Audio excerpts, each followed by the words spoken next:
Hi, welcome to First Chapter Friday. My name is Lucy, and the book that I am going to be reading the first chapter of today is called Troublemaker. This is by John Cho. Troublemaker takes place in 1991, and it is the story of Jordan, who lives in Los Angeles with his parents and sister. His parents own a Korean grocery store, and right at the beginning of the book, Jordan and his father have gotten in a fight. We learn that Jordan was suspended from school, but we don't know why. And the book also takes place in the days after the acquittal of the police officers who were filmed beating Rodney King in 1991, and then the riots that follow that. So tensions are building in the city, and Jordan's father goes to protect his store. And then the book really becomes about Jordan and a friend trying to get to the store to give something to his father. That facet of it makes it a very action-packed adventure. It's exciting to read and it goes quickly, but there are also some very profound, moving moments. And the subject matter is pretty big. It's taking place during race riots, and Jordan is really putting himself in a path that is potentially not safe in going to find his father. Chapter 1. April 29th, 1992. I never knew a pair of shoes could scare me so much, but when I see Oma and Appa's sneakers by the door when I walk in, I nearly jump right out of my skin. It's not that they're anything out of the ordinary, the shoes, I mean, with Appa's laces fraying at the ends and Oma's looking more gray than white, like they did when she first bought them. What's weird is the fact that they're here at all. It's just a little after 4 p.m. on a Wednesday, and Oma and Appa should both be at the store, not at home. I thought I'd have more time before I'd have to face them today. Their voices are quiet, muffled, coming from the direction of the kitchen. I stand real still by the door listening, but I can't hear what they're saying from here. I move carefully down the hall, gripping the straps of my backpack with both hands, praying in my head, "Don't see me, don't see me." Just as I'm about to pass the kitchen, Oma looks right up at me. "Oh, Jordan, you're home," she says in Korean.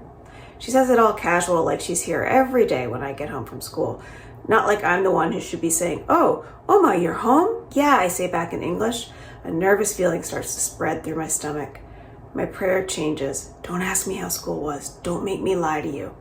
By some miracle, she doesn't. She just smiles and nods, turning back to Appa to carry on talking about whatever they were talking about. The air kind of tense and tight between them. Huh, that's weird. Oma always asks how school was. It's pretty much her favorite question. Not to mention, I still don't know what they're both doing home so early. I linger by the door, wondering whether I should ask or not. But the more questions I ask them, the more questions they might ask me. And I want to avoid that for as long as possible. Not that Appa would ask me anything, though. This whole time, he hasn't even looked at me. I don't know whether to be relieved or disappointed. It's been this way between us for weeks, ever since our big fight. Things haven't been the same since then. It's like time split into a before and after. Before, when I was just Jordan and he was just Appa, I didn't think twice about being in the same room together. After, when we're not just Jordan and Appa anymore. We're Jordan who doesn't know what to say around Appa, and Appa who basically completely ignores Jordan. He's been so cold to me lately. Ice cold. Maybe he's waiting for me to say sorry first, but there's no way I'm going to do that. Maybe this means we'll never talk again until the end of time. Maybe not even then. I stare at the back of his head for a second longer, and then I walk away. Harabaji's in the living room, watching TV and eating dried shrimp off a plate. At least grandparents are dependable. Always where you think they'd be, sitting on the couch wearing a fishing vest with 100 pockets, even though you can't remember the last time you've actually seen them go fishing. A piece of dried squid between their teeth. At least that's my grandpa. I don't really know about anyone else's grandparents. "Hi, Harabaji. I'm home," I say, dropping my backpack on the floor and sitting down next to it. He grunts, not looking up from the TV. He's watching some sitcom I don't recognize. His favorites are usually Full House and Home Improvement, the light reflecting off his huge rectangular glasses. Harabaji's not much of a talker, except when it comes to yelling at fictional characters on the screen. I don't even know if he knows what's going on. It's been 9 years since we immigrated to Los Angeles from Korea all together, and I'm still not sure how much English he understands. He didn't want to come with us at first, to America, that is. He wanted to stay in Korea, in the same house where he and my grandma had lived together for years, saying he wanted to die in the same room she did. But Appa said it would be the best thing for all of us and that he wasn't going to leave his own father behind. He eventually convinced Harabaji to pack up his life and get on a plane with us, though I remember Harabaji being unhappy about it. At least he's found some joy in these American shows. I think he finds them funny. I glanced toward the kitchen and then back at Harabaji, lowering my voice.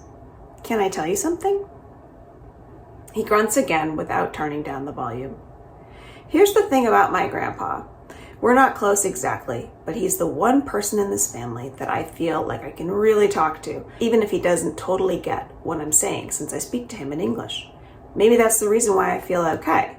Or maybe it's just because he's too busy judging made-up people on television to judge me. And I know that whatever I tell him, he won't tell anyone else. I got suspended from school today.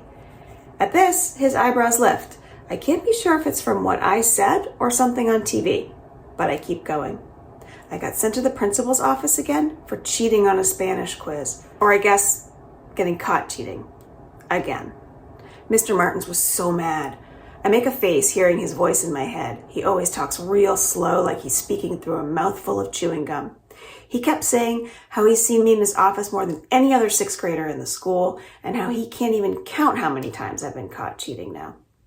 And then you know what he says? He says I should try to be more like Sarah. Says that when she was in middle school, she was a model student. How could the Park siblings be this different? She probably makes your parents so proud. And you? Well, they'll be so disappointed in you, won't they? I scoff, but I can feel my shoulders slumping. Mr. Martins doesn't need to tell me what a disappointment I am to my parents. I already know that. Appa told me so himself. Harabaji turns off the TV, startling me. He leans forward in his seat, his left hand on his knee. He's only got 3 fingers on that hand. He lost the pinky and ring finger during the Korean War. Oma says it's rude to stare, but it's hard not to when I'm sitting on the floor and basically eye level with it. I look at his face instead. He locks his eyes on mine, his mouth set in a grim line. Uh-oh. Did I overestimate how safe my secrets are with him? My face flushes. Is he going to rat me out to Oma and Appa after all? He holds out his empty plate with his right hand. Get me more, he says in Korean. I ate it all. Oh, of course. Yes, Harabaji. I take the empty plate and head for the kitchen, but as I get closer, I can hear Oma and Appa talking. Only it's not in those low voices I heard earlier. They're louder now, almost yelling. Are they fighting? I stay in the hallway listening. My Korean's not so great anymore, but I can understand that I can speak, and I pick up every word. I think you're worrying too much about nothing, Appa says. You could never be too careful, Oma says back. She sounds exasperated, angry. People are mad about what happened with Rodney King. Tell me you're not even a little bit worried that something bad might come out of that today. Of course they're mad. Who wouldn't be mad? Now, Appa's the one who sounds annoyed.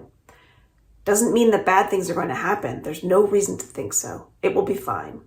You heard what they said on Radio Korea. They said there may be protests so that we should pay attention. Stay alert. And we did, didn't we? We closed the shop early and came home. That's enough. You're always thinking further ahead than you need to. How do you think I've carried us this far? I won't let this store fail like our last one. Someone has to think about this family. It's like she sucker punched him with her words. There's this long silence, and I don't even realize it at first, but I'm holding my breath. I feel like if I let it out, the plate in my hands will crack, the air will explode, and Harabaji will never get his squid because there's thunder and lightning standing between me and the kitchen. Oma's the thunder. Maybe she's the lightning too. Fine, she says, I'll go. Go where?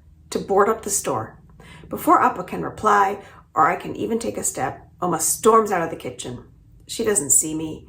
She's too focused, pushing the little wisps of hair falling from her stubby ponytail out of her eyes and reaching for the coat closet. She grabs the handle of the sliding mirrored door and pulls hard. What happens next is everything shatters. At first, I think I've dropped Harabaji's plate, but when I look down, it's still in my hands. It wasn't me that broke. It was Oma.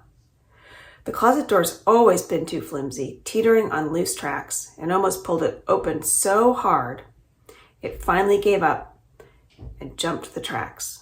The whole mirror door cracks and explodes into shards on the floor. She yells, jumps back, and then stands there, breathing heavy. "What was that?" Harabaji shouts from the living room. "Everything's fine," Oma shouts back, even though I think what she means is really the opposite. Abba comes out of the kitchen and looks at Oma, standing there with that broken mirror all around her. Then he notices me. I somehow forgot how tall he is, but when he looks at me, he has to look way down the way I do when I look at ants on the sidewalk. He stares and I stare back, right at his bushy eyebrows and the permanent furrow in his brow, like God stuck his thumb there for too long and left a dent. It's the first time we've really made contact since the big fight. I'm bracing myself all over. I think maybe he's going to say something, and he does, but not to me. He walks over to Oma, puts his hands on her shoulders. "I'll go board up the store," he says. "I'll call you when I'm there." Then he reaches into the doorless coat closet and grabs his jacket, takes his car keys off the hook on the wall, puts on his shoes with the fraying laces, and leaves. He doesn't look back once.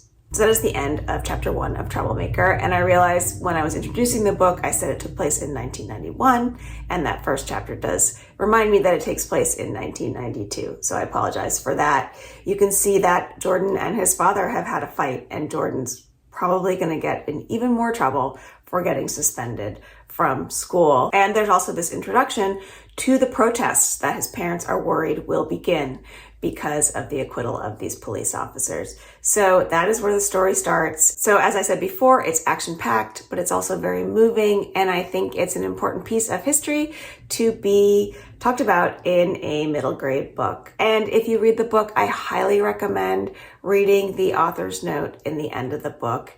John Cho gives an excellent explanation for why he chose to write this book now and why this is the book that he wrote. So definitely look at that.